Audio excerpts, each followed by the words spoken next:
Debaixo de todos aqueles cafés charmosos, das boutiques de alta costura e daquelas avenidas perfeitamente alinhadas de Paris, existe um cemitério escondido. Literalmente. Sim, literalmente. Sarcófagos do século VI e as cinzas, tipo cinzas reais, de uma guerra civil brutal. É que a gente geralmente olha para essas grandes metrópoles com o pescoço inclinado para cima, né? Exato. A gente fica admirando as torres de aço, as gárgulas das catedrais góticas, os telhados de E zinco. isso dá a impressão de que a história é um produto final, sabe? Como se fosse um museu a céu aberto, todo imaculado e polido. Mas, quando a gente foca no subsolo, a gente dá de cara com um cenário que é infinitamente mais caótico. E fascinante, claro. Então, certo. Vamos desempacotar isso. Vamos lá. O objetivo desta nossa exploração de hoje é meio que rasgar esse cartão postal, sabe? Desvendar as camadas mais profundas e violentas da famosa Cidade Luz. E nós temos uma pilha de fontes incríveis para isso. Sim, temos materiais fantásticos, desde notícias sobre descobertas arqueológicas recentes, marcadas para março e junho de 2026, até diários, estatísticas e registros da época da Belle É Époque. uma documentação bem densa. Muito densa. E a missão de hoje, para quem nos ouve, é tentar entender como a capital francesa foi destruída e reconstruída repetidas vezes. Uma mistura gigante de ambição, inovações brilhantes e conflitos de classes profundos. Com certeza. O que eu acho mais fascinante aqui é que a Paris moderna parece operar como um organismo vivo, sabe? Um organismo que divora a si mesmo para poder continuar crescendo. Essa é uma ótima analogia. O espaço urbano europeu é frequentemente romantizado, mas a fundação dessa cidade foi forjada à base de, demolições sistêmicas e apagamentos estratégicos. Sim, e a prova mais física disso, de que a metrópole de hoje repousa sobre ossos antigos, veio nessas notícias de março de 2026, né? Sobre as jornadas da arqueologia. Exatamente. E o que vai acontecer em 12 de junho de 2026 é marcante. A igreja milenar de Saint-Lucien, lá em La Courneuve, nos subúrbios parisienses, vai abrir excepcionalmente a sua cripta. O que é raríssimo. Muito raro.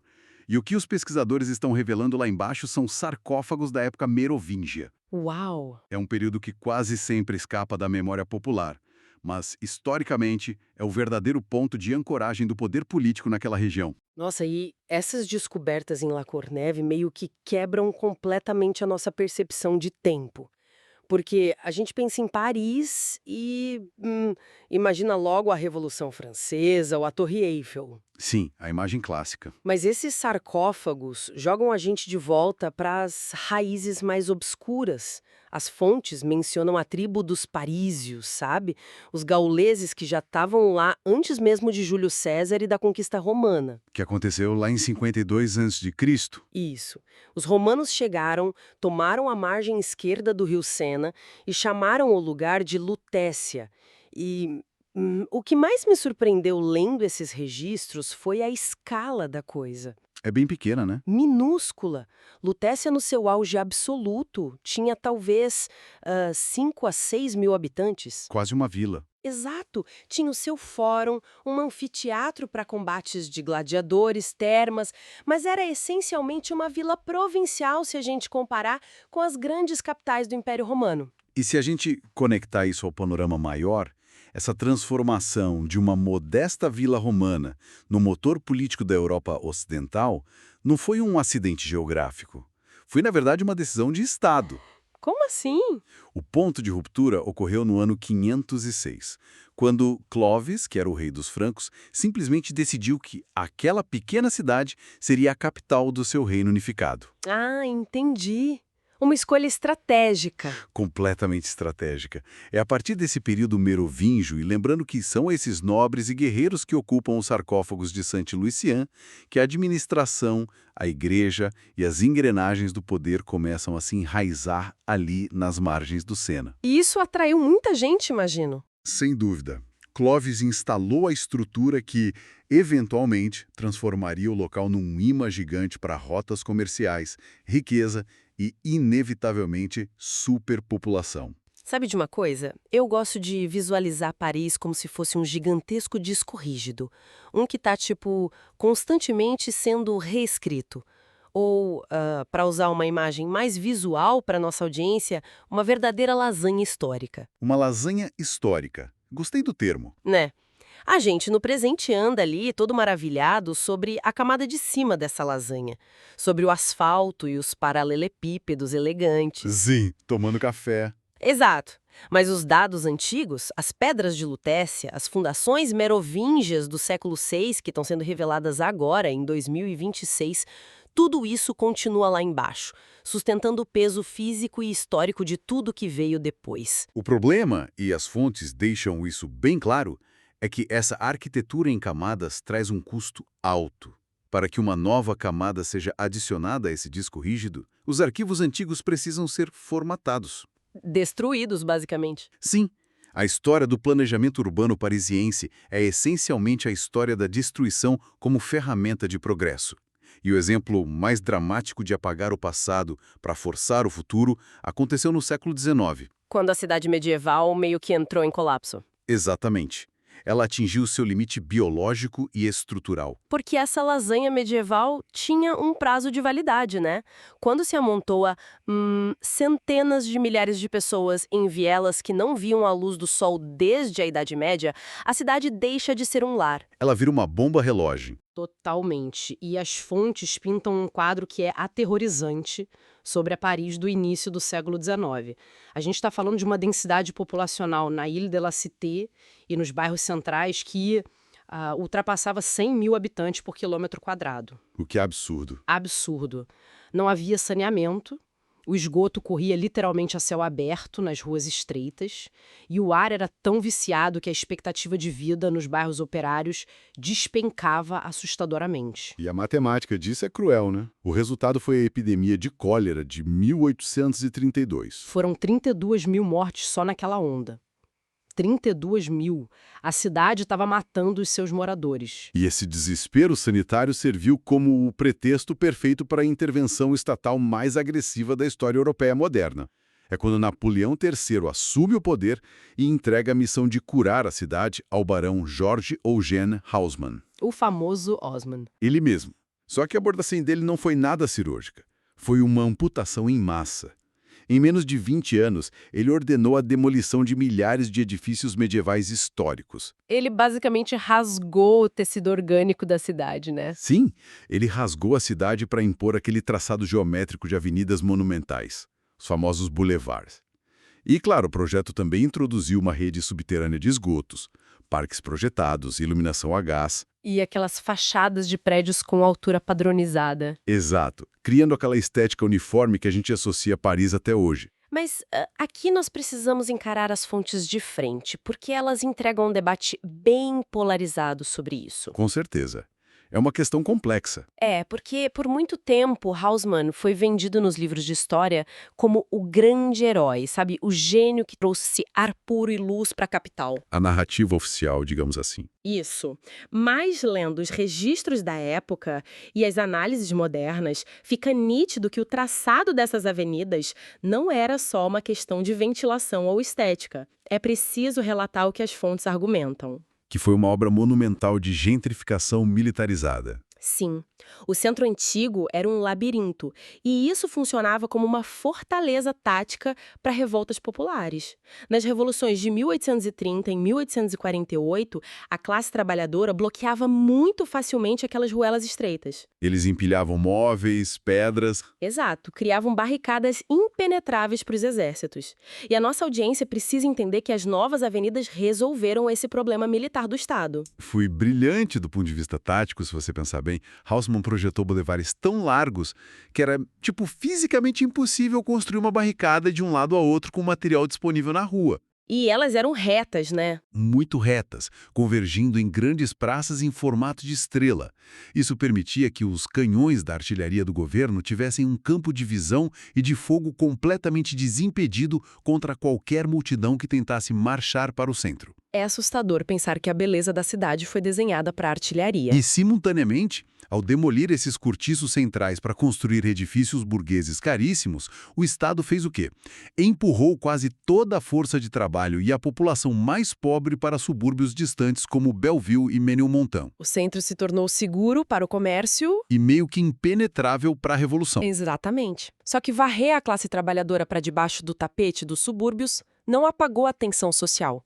Apenas criou uma panela de pressão nas periferias e, a prova de que a ferida continuava aberta explodiu pouco tempo depois, na Comuna de Paris de 1871. Um evento definidor. Muito. A França tinha acabado de perder a Guerra Franco-Prussiana de forma humilhante e a população faminta e armada de Paris se revoltou contra o governo conservador. Sim, durante mais de 2 meses, os trabalhadores, artesãos e milícias tomaram o controle da cidade. Eles estabeleceram um governo radical e socialista. E o desfecho disso foi aterrorizante. As fontes descrevem a Semana Sangrenta em maio daquele ano. O exército regular francês invadiu a própria capital para retomar o controle. O resultado foram combates quarteirão por quarteirão e dezenas de milhares de mortes.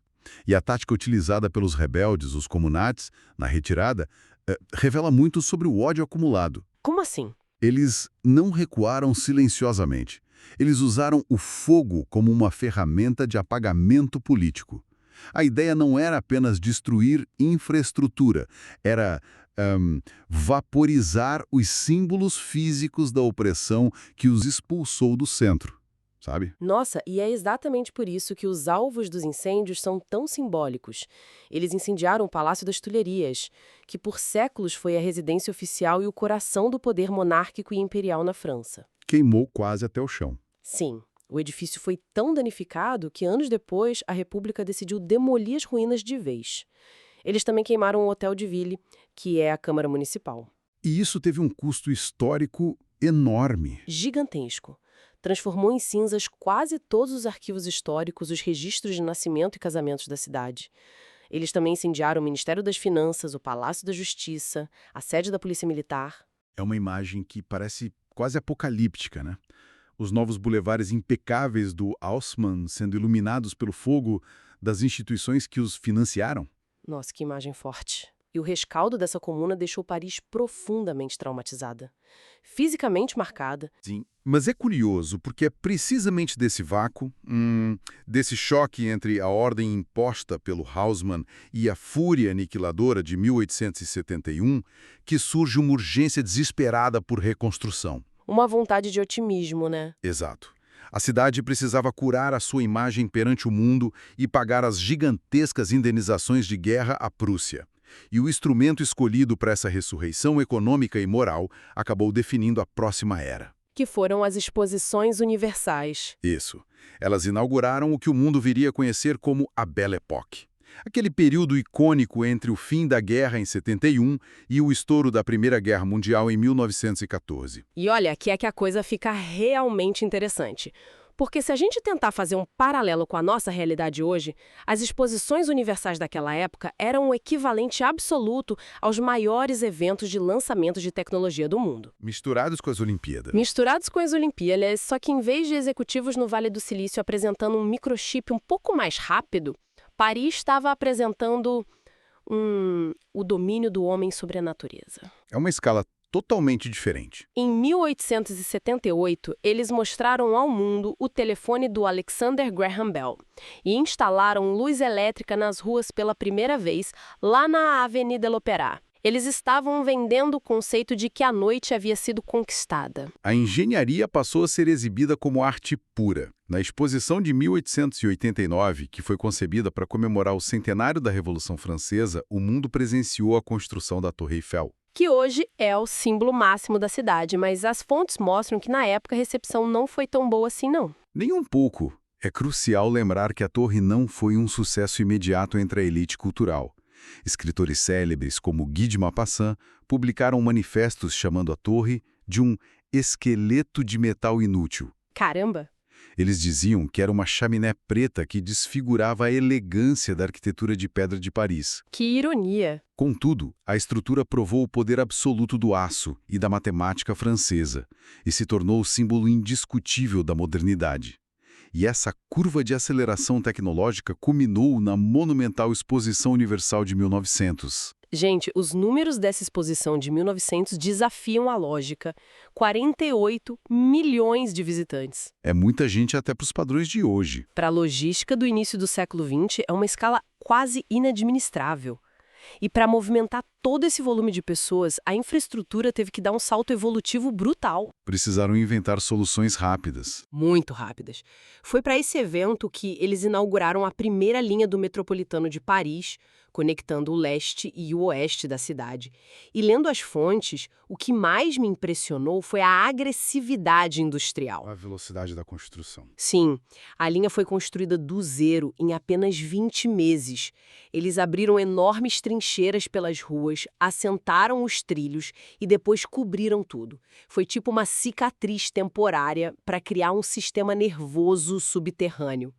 E esse sistema transportou 16 milhões de passageiros só nos primeiros meses de operação. A máquina industrial francesa operava em capacidade máxima nessa época. Nos subúrbios industriais que tinham acabado de ser criados, os irmãos Renault estabeleceram as suas fábricas, passando da montagem artesanal para a produção em massa. Já existiam táxis da Renault rodando, né? Sim, em 1908, a Renault já despejava milhares de carros e aqueles famosos táxis nas ruas recém-pavimentadas. E isso alterou completamente a paisagem sonora de Paris.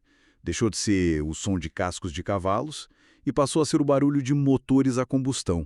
E a mídia também sofreu uma metamorfose definitiva nessa época. O cinema, que inicialmente era visto quase como um truque de feira, nasceu comercialmente ali. Os irmãos Lumière. Isso, eles chocaram o público do Grand Café em 1895 com as primeiras exibições públicas de filmes. E o mais louco é que os próprios Lumière acreditavam que a invenção não tinha futuro financeiro. É incrível como eles erraram feio nisso. Muito feio. Mas ainda bem que o Georges Méliès estava na plateia. Ele era um mágico e compreendeu a verdadeira mecânica do dispositivo. Ele percebeu que a câmera não precisava só, documentar operários saindo de uma fábrica. Ainda poderia distorcer a realidade. Exatamente. Ele inventou a ficção cinematográfica, os efeitos especiais e inaugurou os primeiros estúdios de cinema modernos lá em Montreuil. E a tecnologia não mudou apenas o transporte e a arte. Ela alterou fundamentalmente o comportamento humano e a psicologia do desejo. É impossível analisar as fontes da Belle Époque sem olhar para a invenção do consumo massa moderno. As grandes magazines, né? Isso, as enormes lojas de departamento. Antes de figuras como o Aristide Boucicaut fundarem o Le Bon Marché, comprar significava entrar em uma lojinha escura e barganhar o preço com o vendedor item por item. Era exaustivo. O Boucicaut revolucionou as regras do jogo. Ele introduziu corredores imensos onde os clientes podiam apenas passear e olhar os produtos sem a obrigação de comprar. Ele criou o conceito de vitrine. Exato! Ele estabeleceu preços fixos com etiquetas visíveis, margens de lucro menores para alto volume de vendas e até políticas de devolução. As receitas do Le Bon Marché saltaram de 5 milhões de francos em 1860 para inacreditáveis 72 milhões em 1877. Um crescimento bizarro. Muito. Ele basicamente ensinou o cidadão urbano a comprar por prazer e não apenas por necessidade. Só que toda essa ilusão de opulência e de controle tecnológico gerava uma narrativa bem inebriante. Paris era vendida como o farol iluminado do mundo civilizado. Mas essa luz fortíssima projetava sombras muito espessas. Exatamente. O verniz do progresso escondia as fraturas sociais que o Haussmann tinha apenas empurrado lá para a periferia. Quando a gente examina os dados demográficos frios dessas fontes, o contraste é de revirar o estômago. A desigualdade era absurda. Tem um estudo oficial sobre custos funerários de 1882 que expôs algo brutal. Enquanto a elite comprava seda nas lojas de departamento, aproximadamente 73% da população de Paris era classificada como pobre ou absolutamente indigente. 73%? A modernidade produziu uma exclusão sistêmica muito severa. E essa esquizofrenia social, sabe? De ter eletricidade e abundância de um lado e miséria absoluta do outro, uma hora cobrou seu preço. Nos subúrbios esquecidos, a miséria gerou subculturas de resistência. As fontes documentam bem o surgimento dos chamados Apaches. É um nome forte. Sim, foi um rótulo sensacionalista criado pelos grandes jornais por volta de 1902. Eles usavam isso para descrever as gangues de jovens operários e desempregados. A imprensa os comparava a tribos selvagens. Relatando confrontos letais com a polícia e tudo mais. Exato, eles tinham até códigos de vestimenta próprios. Era a personificação de uma juventude que percebeu que o espetáculo lá da Exposição Universal nunca seria para eles. E além do banditismo de rua, as fontes mostram que esse abismo social desencadeou uma guerra ideológica bem direta. A década de 1890 mergulhou Paris numa onda de terrorismo anarquista sem precedentes. A classe trabalhadora mais radicalizada perdeu a fé em reformas políticas. Eles abraçaram a propaganda pelo ato, que era a crença de que apenas a violência extrema e a destruição da infraestrutura burguesa poderiam colapsar o sistema capitalista. E o mecanismo escolhido para entregar essa mensagem foi a dinamite. Figuras como Ravachol se tornaram heróis para uns e demônios para outros, ao detonarem bombas em residências de juízes e restaurantes elegantes. A violência atingiu até o centro do Estado. Em 1893, o Auguste Vaillant arremessou um explosivo dentro do plenário da Assembleia Nacional, ferindo dezenas de deputados. E no ano seguinte teve o ataque do Émile Henry. Ele jogou uma bomba no café, o Café Terminus. E o argumento dele no julgamento é assustador. Ele disse que, abre aspas, não há inocentes entre os burgueses, fecha aspas. O pânico dominou a cidade. E isso levanta uma reflexão inevitável para quem está ouvindo a gente. Será que toda era de progresso tecnológico rápido e de acumulação extrema de capital gera um ponto de ruptura? Uma resistência subterrânea igual e oposta. Vimos isso na forma da fúria anarquista e das gangues. Mas as fontes também nos lembram de algo ainda maior. A arrogância de dominar o ambiente tem um limite. A resistência mais implacável de todas não veio de uma bomba política, mas da própria geografia sobre a qual a cidade foi forçada a crescer. A natureza reivindicou o seu domínio, e o desfecho trágico dessa ilusão de controle tecnológico ocorreu no inverno rigoroso de 1910. A grande enchente. A grande enchente. Durante meses de chuvas incessantes, a bacia hidrográfica ao redor de Paris saturou completamente. Em janeiro, o rio Sena começou a subir vertiginosamente. Ele alcançou impressionantes 8,62 metros acima do seu nível normal. 8,5 metros. Isso é um prédio de 3 andares. A água transbordou e inundou mais de 1/6 dos edifícios da cidade. Avenidas inteiras viraram rios navegáveis por barcos a remo. E a ironia mais brutal dessa enchente de 1910 é que a água usou as próprias veias do progresso como armas contra a cidade. As inovações que o Haussmann e os engenheiros tinham construído sob a terra agiram como atalhos para a destruição. Os sistemas modernos foram o seu próprio calcanhar de Aquiles. O Sena não apenas rompeu as margens na superfície, a água jorrou de baixo para cima. Ela se infiltrou nas galerias de esgoto, né? Sim, naquelas galerias imensas que tinham acabado de ser construídas e jorrou pelas grades nas ruas mais distantes do rio. Os túneis do novíssimo metrô se transformaram em canais subterrâneos. Nossa, espalhando a enchente rapidamente por bairros que deveriam estar seguros. Exato. A água invadiu as centrais elétricas, causando curtos-circuitos massivos, e de repente cortou energia, os telefones e os telégrafos. E pensem nisso, a orgulhosa capital da inovação europeia, que celebrava a eletricidade e o aço, subitamente se viu mergulhada no escuro. Isolada. Operando à luz de velas e se locomovendo através de pontes improvisadas de madeira, exatamente como nos seus dias medievais. O triunfo da engenharia foi anulado pela mecânica implacável da física e do clima. É uma constatação poderosa. Essa tensão entre a monumentalidade humana e as realidades ocultas é o que realmente define o DNA dessa metrópole. O concreto tenta ditar o ritmo, mas as águas do Sena, as criptas antigas e as demandas sociais da periferia sempre encontram rachaduras para emergir. Sintetizando todo o escopo dessa nossa investigação histórica de hoje, fica evidente que nenhum centímetro de espaço urbano é acidental ou neutro. Com certeza. Nós começamos a nossa trajetória lá nas raízes, observando os túmulos dos guerreiros merovingios do século VI, que aguardam a abertura de suas criptas em La Courneuve para 2026. E passamos pela reengenharia social do Haussmann, que esmagou labirintos medievais sob o pretexto de saúde pública para poder assegurar o fluxo de tropas. Depois, testemunhamos as barricadas em chamas da Comuna, a aceleração industrial das exposições universais que ditaram o ritmo do consumo moderno, e o contra-ataque silencioso dos rios e das classes marginalizadas. O chão sob os pés de quem caminha por Paris não é apenas solo. É um arquivo massivo de apagamentos.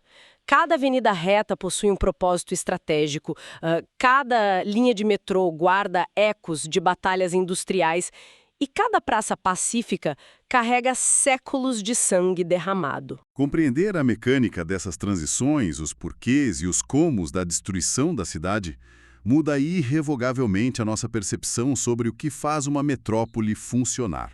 Exatamente.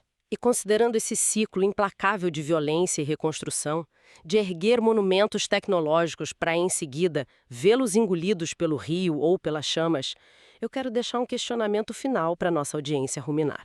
Uma boa provocação para encerrar. O planejamento urbano atual constrói camadas infinitas de cabos de fibra ótica, data centers subterrâneos e redes de monitoramento contínuo.